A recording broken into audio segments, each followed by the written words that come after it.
ವಂದಿತಾ ಅವರು ಕೂಡ ಇವತ್ತು ಹಬ್ಬದ ಅಡುಗೆನ ಸವಿದಿದ್ದಾರೆ. ಸೊ ಕಡುಬು ಆಗಿರ್ಬೋದು ಎಲ್ಲವೂ ಕೂಡ ವಂದಿತಾ ಅವರಿಗೆ ಸಿಕ್ಕಾಪಟ್ಟೆ ಇಷ್ಟ.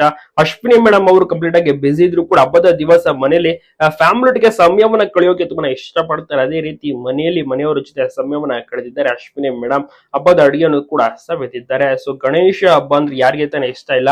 ಅದರಲ್ಲೂ ಅಪ್ಪು ಅವರು ಇದ್ದಿದ್ರೆ ನೆಕ್ಸ್ಟ್ ಲೆವೆಲ್ ಸೆಲೆಬ್ರೇಷನ್ ಇರೋದು. ಅಕ್ಕಪಕ್ಕದವರಾಗಿರ್ಬೋದು ಎಲ್ಲರೂ ಕೂಡ ಅಪ್ಪು ಮನೆಗೆ ಬರೋರು, ಮತ್ತೆ ಅಭಿಮಾನಿಗಳು, ಮತ್ತೆ ವರ್ಕರ್ಸ್ ಅಂದ್ರೆ ಆಫೀಸ್ ನಲ್ಲಿ ವರ್ಕ್ ಮಾಡುವಂತವ್ರು, ಮತ್ತೆ ಸಿನಿಮಾ ತಂಡ ಸಂಬಂಧಪಟ್ಟಂತವ್ರು ಎಲ್ಲರೂ ಕೂಡ ಬಂದು ಅಪ್ಪು ಮನೆಯಲ್ಲಿ ಒಂದು ಹಬ್ಬದ ಅಡುಗೆ ರೀತಿಯ ಒಂದು ಸ್ವೀಟ್ ತಿನ್ನುವುದಾಗಿರ್ಬೋದು ಎಲ್ಲವೂ ಕೂಡ ಸಂಭ್ರಮಾಚರಣೆ ಇರೋದು. ಅದೇ ಅಪ್ಪು ಇಲ್ಲ ಅಂತ ಒಂದು ನೋವಿದೆಯಲ್ಲ ಈಗಲೂ ಕೂಡ ಇವತ್ತಿಗೂ ಕೂಡ ಪ್ರತಿಯೊಂದು ಹಬ್ಬ ಬಂದ್ರು ಕೂಡ ಕಾಡುತ್ತೆ. ಆಮೇಲೆ ಮೆಸೇಜ್ ಗಳನ್ನ ಕೊಡೋರು ಅಪ್ಪು ಅವರು.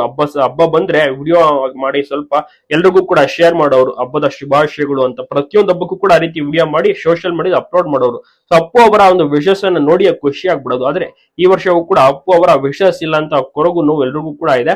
ಅಶ್ವಿನಿ ಮೇಡಮ್ ಅವರು ಸಿಂಪಲ್ ಆಗಿ ಮನೆಯಲ್ಲಿ ಹಬ್ಬದ ಅಡುಗೆನ ಕೂಡ ಮಾಡಿದ್ದಾರೆ. ವಂದಿತಾ ಅವರಾಗಿರ್ಬೋದು ಎಲ್ಲರೂ ಕೂಡ ಸವಿದಿದ್ದಾರೆ ಹಬ್ಬದ ಅಡುಗೆಯನ್ನ.